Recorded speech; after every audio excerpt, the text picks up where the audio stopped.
It seems Arsenal have finally awoken in the transfer market. Plenty of deals being done in a very short amount of time, which is, I think, quite thankful for those, of course, that are creating content around Arsenal and transfers. And, of course, for fans that have been waiting a very long time for Arsenal to act so proactively in the market. I'm today joined by a fantastic guest to talk about all of that and what might be next to come for Arsenal in this summer window.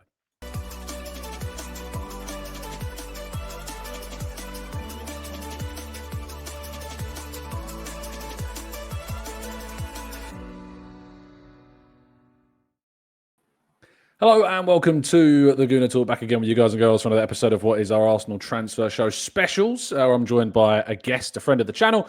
It's EAFC, which I have to say now instead of FIFA these days, YouTuber and content creator. NepentheZ, how you doing, Matt? You good, you well? Yes, good. Thank you very much. Thanks for having me back again. I really enjoyed the chat last time out. So yeah, it's good to be on. It's always weird coming onto a show that you watch, isn't it? So it's equally strange talking to someone who I've watched also do content. So that it's a two-way street. There we go. But yeah, it was great having you on last time, and I did promise you that we'd get you back on. So here is promise fulfilled in a time where it's actually quite exciting. Of course, I think last time we were talking. It was towards the end of the season. Obviously, it didn't go particularly well the way that we wanted it to, especially in the league and the Champions League. But with a summer of really high expectation, we do now get the sense that Arsenal are starting to deliver what we want.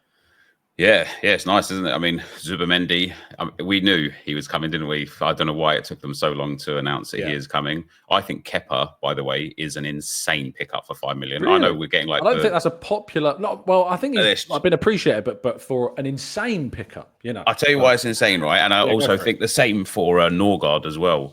We've got for 16 million 2 Premier League proven international stars or players or whatever, which leaves I know with Partey leaving, that's his contract. He was on a big contract. He's gone now. Yeah. And it leaves a lot of money now to spend on high quality attackers because we've got 2 extremely quality backups. So I'm a massive fan of all of the signings so far.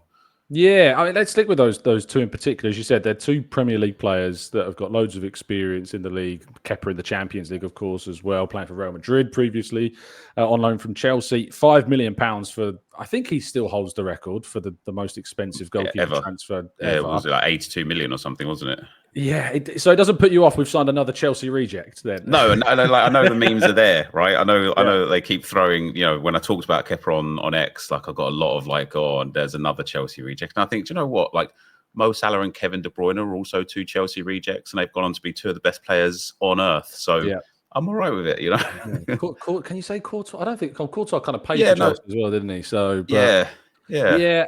Sometimes they're quite good. I mean, I still like Kai Havertz. I think he's a really good. I think Jorginho has been a really good signing for us as well. And there's this dynamic, isn't there, with the Norgard signing that I get the sense there's 2 sides to this. There's those that are quite critical of the signing that don't particularly think Norgard's good enough to be the Arsenal player, and are kind of phrasing it in a way that he's the Partey replacement. When in reality, we know that Zubimendi is the Partey replacement and Norgard is replacing Jorginho. So do you think that Arsenal going from Partey and Jorginho to Zubi and Norgard is actually maybe a step forwards, or you still need to be convinced? Well, I think if we don't have the injury issues that we had last season, which we will get injuries this season, but last season was an anomaly. If we don't have those injury issues, I don't think we'll see Norgard much. I think he'll play cup games. I think he'll come on last 15, 20 minutes of games that we're comfortably winning in. And then he'll play like a Champions League group stage. Like maybe if we get like a lucky draw and we play against like one of the minnow teams, I think we'll see him in those sort of games. I think he is literally there to give, Rice some rest, Ødegaard some rest. Like I think, look how much Jorginho played last season. It wasn't a lot until we needed him, and then you got that chest injury, and that was a big problem there again. So I'm really, really happy with him. I'm really happy with him.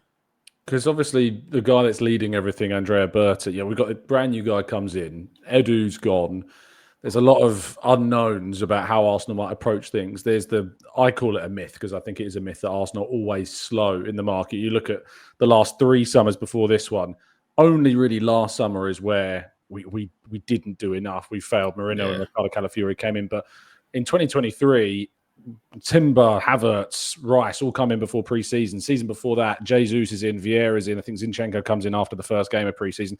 It is a bit of a myth that we don't proactively approach the market. And then this time around, add Mosquera to Zubimendi and Norgard and Kepa. That's 4 that look like they're coming in before the end of June, let alone pre-season starting. But not a striker yet.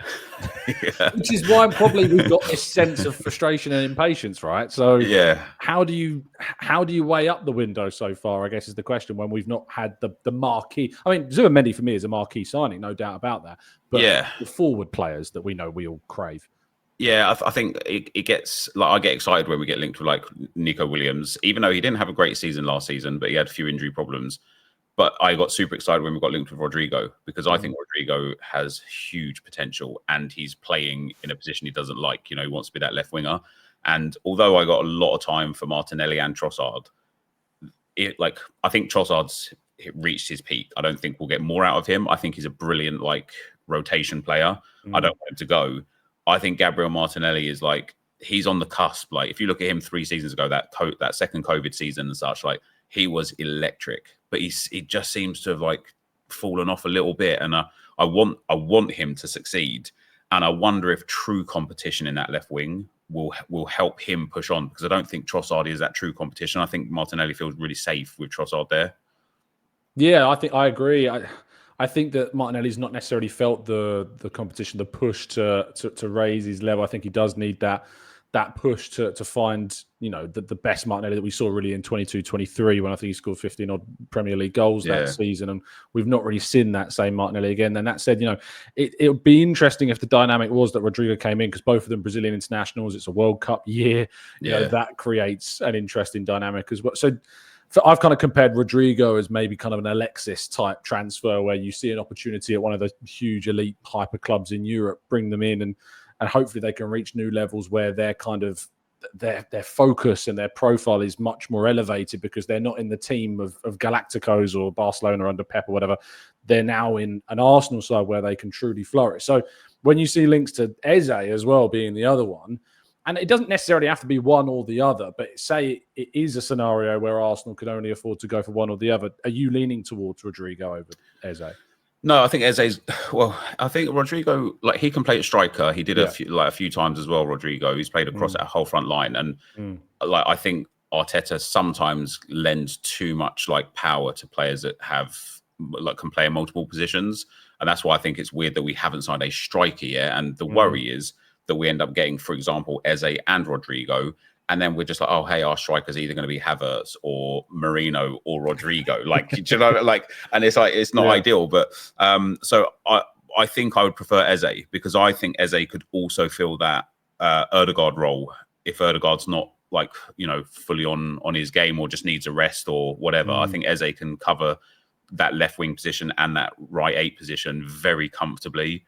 And again, his Premier League experience, and he's Premier League proven in a really poor Crystal Palace team last season and the season before. So, I would love Eze. Yeah, amazing that a really poor side can win the FA Cup these days as well. It is, can't win a thing. Yeah, exactly. Well, that's a question we've had loads, isn't it? Did Spurs have a better season than Arsenal? No, I'm not having it. I'm just not going there. For me, that whole trophy argument, the Europa League and the Conference League are just comedy tournaments these days, especially after the changes that was made to those European competitions where the Champions League clubs no longer drop down. Next season, I think I've spoken about this before, Aston Villa and Palace, who are in the Europa League for the English club next season, Aston Villa have double the squad value, according to transfer marks, than the next closest European club. And Crystal Palace are second on that list, who have a squad value more than 100 million euros greater than the next European club. So they should be winning that competition. Yeah, and Nottingham Forest, I think, squad value is well above any other Conference League club as well. So those competitions, with the changes that have been made, have just lent themselves to dominance of Premier League sides for the foreseeable future. And if anything, have kind of put more pressure on the English teams that are in those, that if you don't win them, like Man United last season, for instance, it looks really damning. So obviously, with being the craving is that centre forward, and we can't necessarily get as excited as we want to get about the window until that happens. I remember I was speaking to you before on the last show about Sesko and Gyökeres, and we're here, months later, still talking about Sesko and Gyökeres. The sense is that Sesko is the preference, is the player that Arsenal would prefer, but because of the way RB Leipzig are really kind of holding firm on this 80 to 100 million euro kind of demand of price tag, Andrea Berta is still in conversations over the Gyökeres deal in case Arsenal have to pivot. So where are you kind of at with those two now, having seen the end of the season and more about the prices that they might cost? Yeah, so I didn't know much about Gyökeres until his last few months at Coventry and then his time in Portugal. So I'm kind of like a bit of recency bias on what he can do in that regard. But Sesko, I've been watching since he was at the feeder Red Bull team. Leafering, because he on So Rare, the fantasy sports game that I play, I won him, and I was like, right, let me watch this guy, and he is somebody, in my opinion, I know he's very young, and I know he's got quality, and I would not be disappointed if we signed him, but I think he's rough around the edges at the moment. And I think he takes too many chances to score goals. And that was one of our biggest criticisms last season, is that we just missed, like, our XG in every game was huge, but our goals in every game wasn't. And I think short term, Gyökeres, I think, is the play, but long term, Sesko is probably the play. So how do you balance that? Because obviously, just buy them both. Sign them both, yeah. That's problem solved. Easy, job done. Yeah, sign them both. But that's why I genuinely think, though, with the fact that we've got Norgard and Kepa for so cheap, we've got rid of some huge wages. I don't think Jorginho was on huge wages, but with Partey going, I don't know if it's impossible with how much money we made in a PSR situation we're in. I don't know if it's impossible that we could afford 2-star marquee signings there. There's no doubt in my mind that saying it would be impossible to do would be naive. I think that from my perspective, and it's not a monetary thing either, I agree with you. I think the shrewdness of our early business means that there is freedom to spend. We went net zero basically in 2024 as well, which really helps us. And obviously we're looking to offload Partey's massive wages. Jorginho was on significant wages. We're looking to sell Nelson, Vieira, Zinchenko, looking to get off the books as well, potentially others. There could be big offers made at some point for a Kivior or a Martinelli or a Trossard. Who knows? The issue I've got with the two striker thing is that, say, if you put yourself in the mind of either of those two, Arsenal sign Sesko, Gyökeres is going to be like, well, why would I sign if you've signed Sesko, and vice versa if they're not convinced? Because you only play with one centre forward, of course, don't we? Yeah, there is definitely that side of things. But I don't know. I think if you're both of them, on the one hand, maybe you think, I don't want that competition. But on the other hand, you might think, what a squad he's building. Like, I want to be a part of that. You know, like, you've got Mbappe, Vinny, and Rodrigo, 3 left wings all around Madrid, and they're all there. You know what I mean? Like, and they find room for them. So, I don't know. I like... It's a dream world for me to have, like, Gyökeres as our starter and Sesko on the bench coming in for a season or two, learning, growing, like, improving as a player. Getting his confidence up and then becoming like an absolute beast for the next sort of 10 seasons. But you mentioned Kivior there. We obviously signed Mosquera, or it's like looks like it's basically done. It's interesting because for me that suggests Kivior's going. You see, Quansah just went for 40 million. Yeah. Doesn't that make Kivior worth about like 80 million or something? I mean, Kivior is better. There's no doubt about that. Yeah.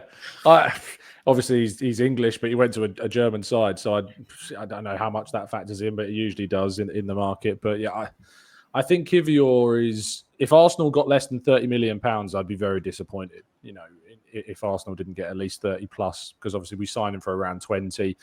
He is at his peak value at this point in time, having played, the back end of the season. Was really good against Real Madrid. I thought he was still decent against PSG, even though we went out, to be honest. And I think that he's a player that actually we probably have more value keeping at the club this season. I agree, You think about the left side, you've got Lewis Skelly, who signed his new deal recently, Calafiori, who hopefully can stay fit, because I think there's a hell of a player there.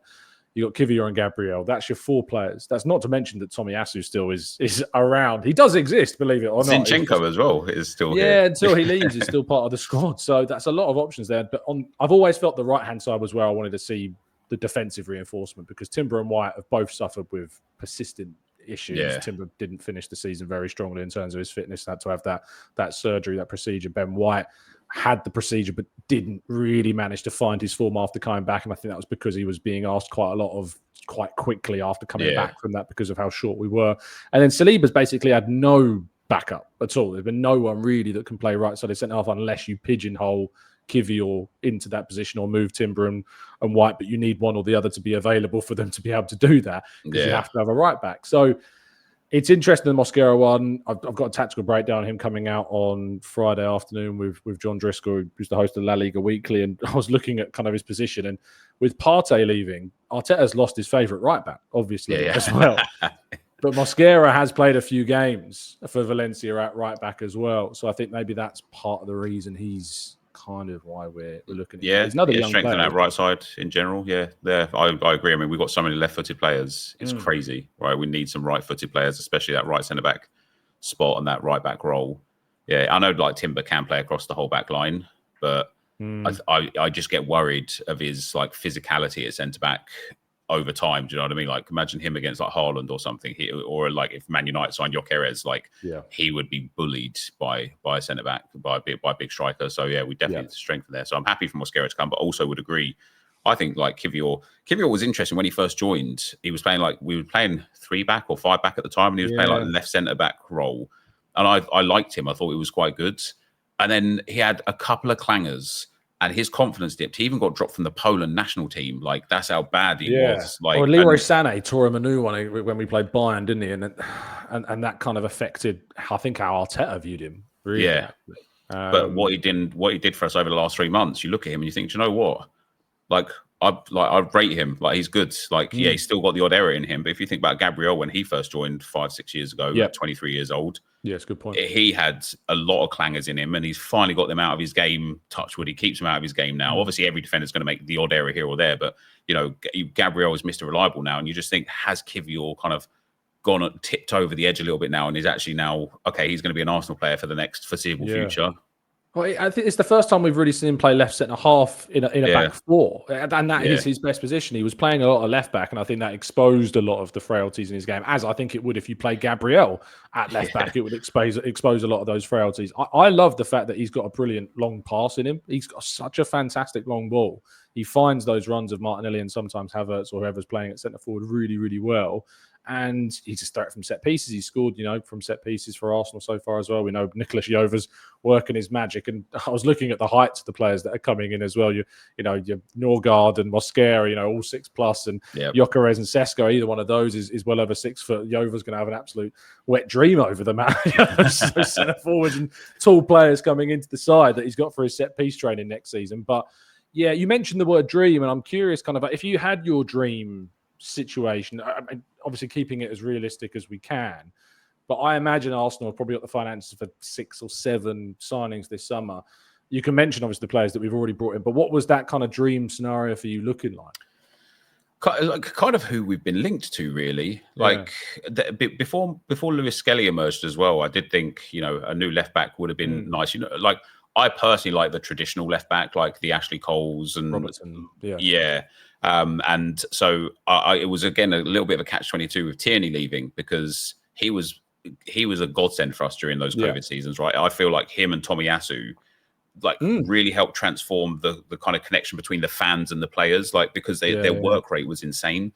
Mm-hmm. And now that Tierney came back and actually got fit at the back end of the season, he's another one that was he was one of the better players for us at the back end of the season. And I'm like, damn, I'd really like that, bursting down the line fullback. So I was looking for a little bit more like that, but they're hard to find now because everyone plays the inverted fullbacks. But I think I wouldn't have minded a left back at the start of the season. But now I think everyone that we've been linked to, I think they're the people that are the players I'm happy with and would be happy for, because there's not much better than them before you get into that Mbappe's and that unrealistic, we're just never going to sign that sort of level of player. So I think Rodrigo would be amazing. Either one of Sesko or Gyökeres would be amazing.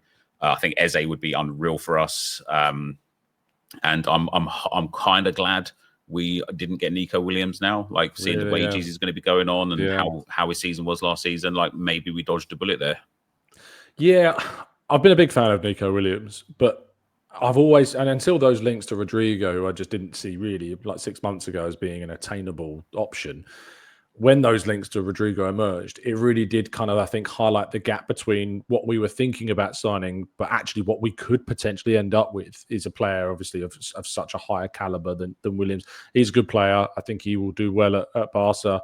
but those wages are silly. The release clause has to be paid in full, as Athletic Club always demand. And there's obviously this thing Fabrizio put a tweet out the other day saying Athletic Club have gone to La Liga, and with concerns Barca can even, do that deal as any club who are, seeing Barca come in for their players should do these days. But yeah, I agree with you. I think that's a dream window. Eze for me has been a player that I've been talking about on the channel for quite a while. I think would operate as an Ødegaard competitor, could play on the left, could play even in the left 8 with Ødegaard and with Rice maybe playing DM or Zubi playing DM.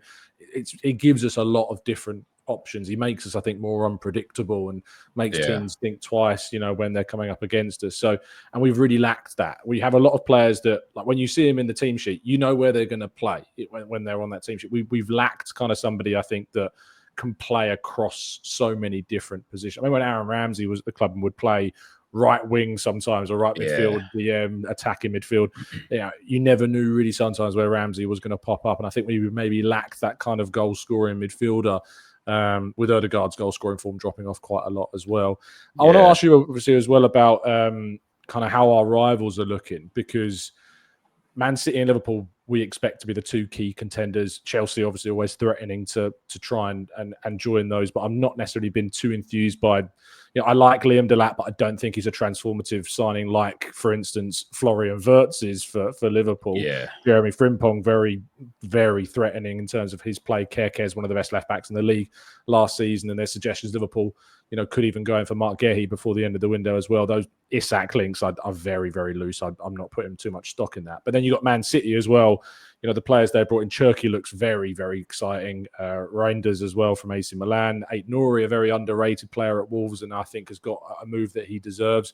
And they're probably not done either in the market. So how are you looking at how Liverpool and City are doing their business and how that's affecting your view of Arsenal's hopes next season? Yes, it's difficult, isn't it? I think actually this season that we didn't win the league and Liverpool did, a lot of the grief I got was you spend X amount of money over 5 years and you still didn't win the league. It's like, so did other clubs spend as well. We're not the only team that gets to spend money and try and improve.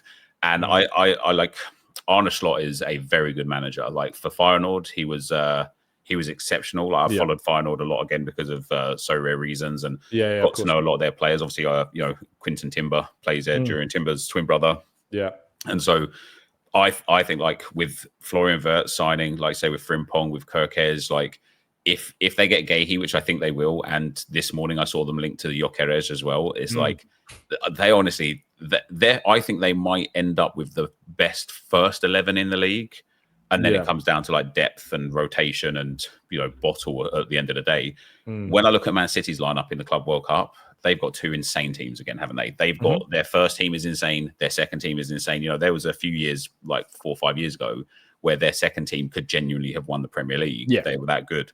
I think with Rodri back on the field now after his ACL injury, they look so strong, man. They look so strong. And I think it's just going to come down to, again, can we beat the teams that we should beat? I think that's going to determine who wins the title the next season. I think we're going to see an extremely high points tally for the top 3 next season. Yeah, it's interesting. I think that gap will open, between us. Do you not, again, you kind of on my lines with Chelsea, then you're not necessarily seeing them. Yeah, I think Chelsea have got a comical goalkeeper, what goalkeepers.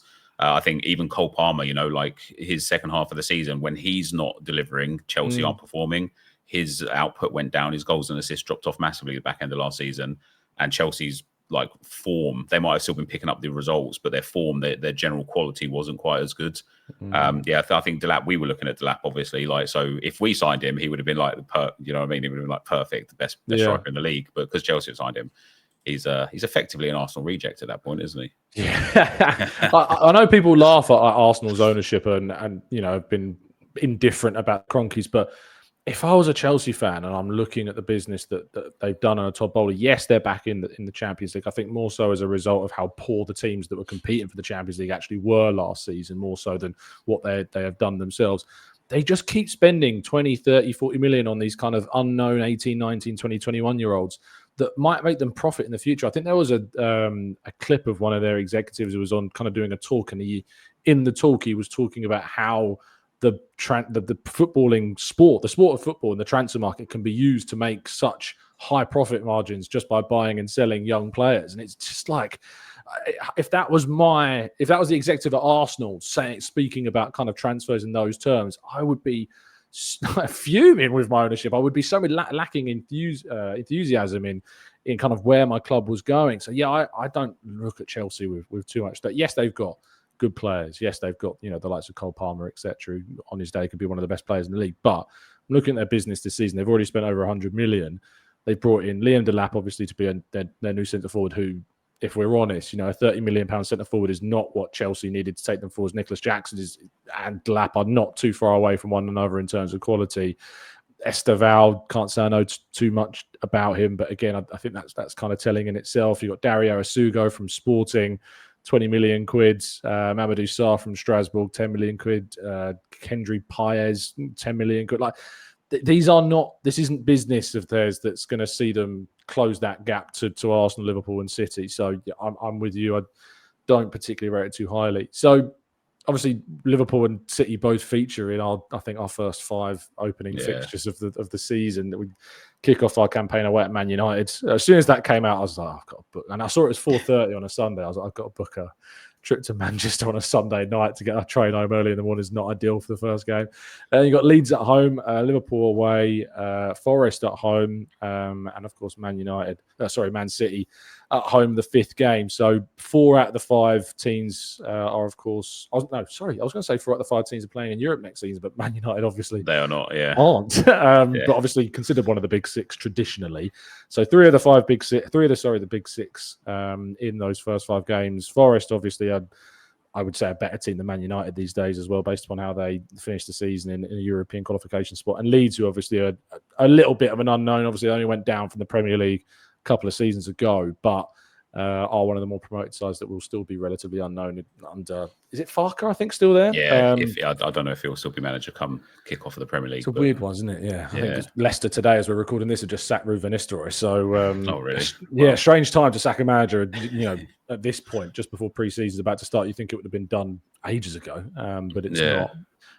How are you feeling about that? Because I think some people are looking at that and going, oh, well, that Arsenal's title charge could be over in a few weeks. But you could say if Arsenal come through that with 15 out of 18 points, they're looking very strong all of a sudden. Yeah, I actually think it doesn't matter either way. I don't think the results, I don't think the first 5 games decide the titles. And like, even if we come away with 6 or 9 points, we've got 3 huge games out of the way. And then we could just focus for the rest of the campaign. What I'm excited about with those 5 games, though, is we're going to be going in. Havertz is going to be back to full fitness. Ben White, Urian Timber, Bukayo Saka, Martin Odegaard.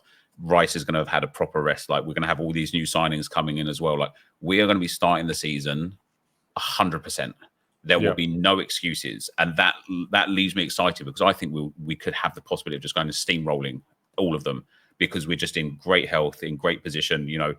Everyone's fit, great training camp, just go in there, bag, 15 points, 18 points, and run away with the title. That's the dream, isn't it? But maybe it's the Arsenal fan in me, but I genuinely think we could just go there and smash everyone in those first 5 games and just set the season off right.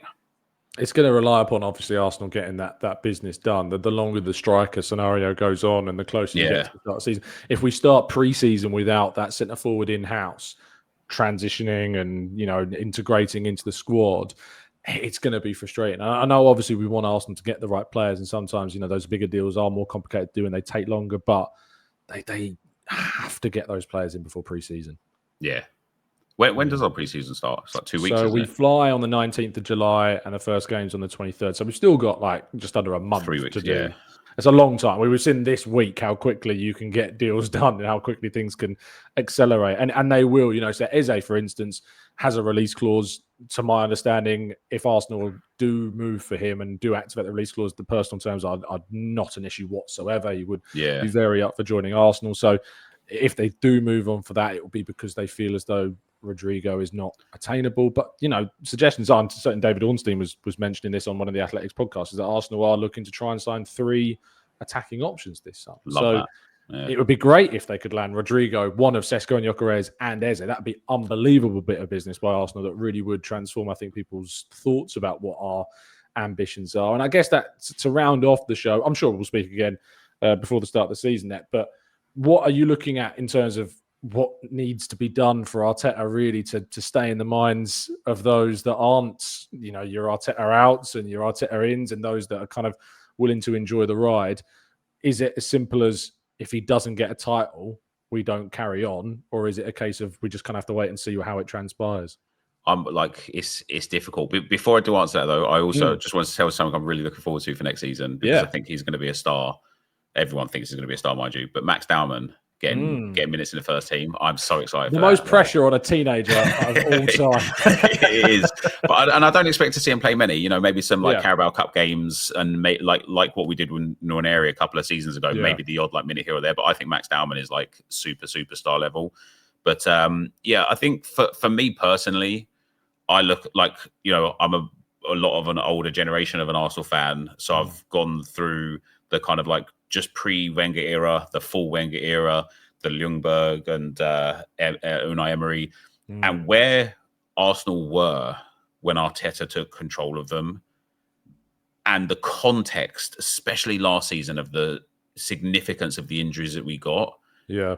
I think he needs to win something this year. But if he doesn't, I don't think that's the end of the road, because I don't personally think that the Arsenal board and Arteta would have put this much time and this much money into everything he wants to then turn around and say, actually, no, do you know what? See you later. Let's bring someone else in, who would then have to restart the whole thing again.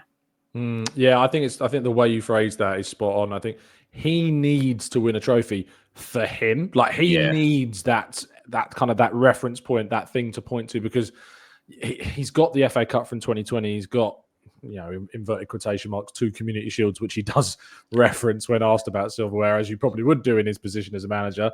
But he needs that something, that tangible piece of silverware, especially when you see, even though I don't particularly rate it, Spurs lift the Europa League. That adds pressure. When Man United have won 2 trophies in the last 5 seasons, that adds more pressure as well under managers that are no longer at their clubs and have been sacked. That adds more expectation and pressure, and it adds context to people's arguments around this. So, and that's why I think you're seeing Arsenal be so aggressive in the market this summer. I remember that last press conference we did at the Emirates where he said, I'm going to insist on that business and making sure we're not short. So that looks to be really positive. Now, it's always an absolute pleasure to catch up, mate, genuinely. And make sure you give yourself a shout out and tell people where they can find you and what you're going to be up to. Literally just NepentheZ. All I do is play FIFA, mate. So, if you like it, you like me. If you don't, you won't. There you go. Lovely stuff. But as I said, the reason Nep comes to the channel is I have to say you're far more vocal on social media about Arsenal these days. So I was like, let's connect. And, I've been loving it recently. I've been watching a lot more. I went through a phase actually in my teen years where I knew everything about everyone, Arsenal, all the whole Premier League, all of football. I played Football Manager for like 25 hours a day. I knew everything. Then when I had kids and like my YouTube career started taking off, you just don't have the time to watch as much, to learn as much, to watch the interviews, to follow the under 21s and the youth teams and stuff. Yeah. But now kind of things have changed a little bit over the last couple of years. So I've had that time and energy again to put into it. And so it's like I fell back in love with the club again. And so, I'm all about it. Yeah. And with like that so rare stuff, that also I think links, it helps a lot. Yeah, it did. Yeah, for sure. So you get more, more reason as well, the investment to be able to watch that stuff. But for sure. Thank you, Nep. Make sure you check out people. Always, listeners, please do check out Nep stuff. If you're a fan of FIFA, maybe you'll become a fan of EAFC just by watching it. There's some entertaining stuff on there for sure. And with the new game coming out, of course, very, very, well, I say very, very soon, but around the start of next season. I'll be back with you, of course, tomorrow morning, as usual, 8 a.m. every single day.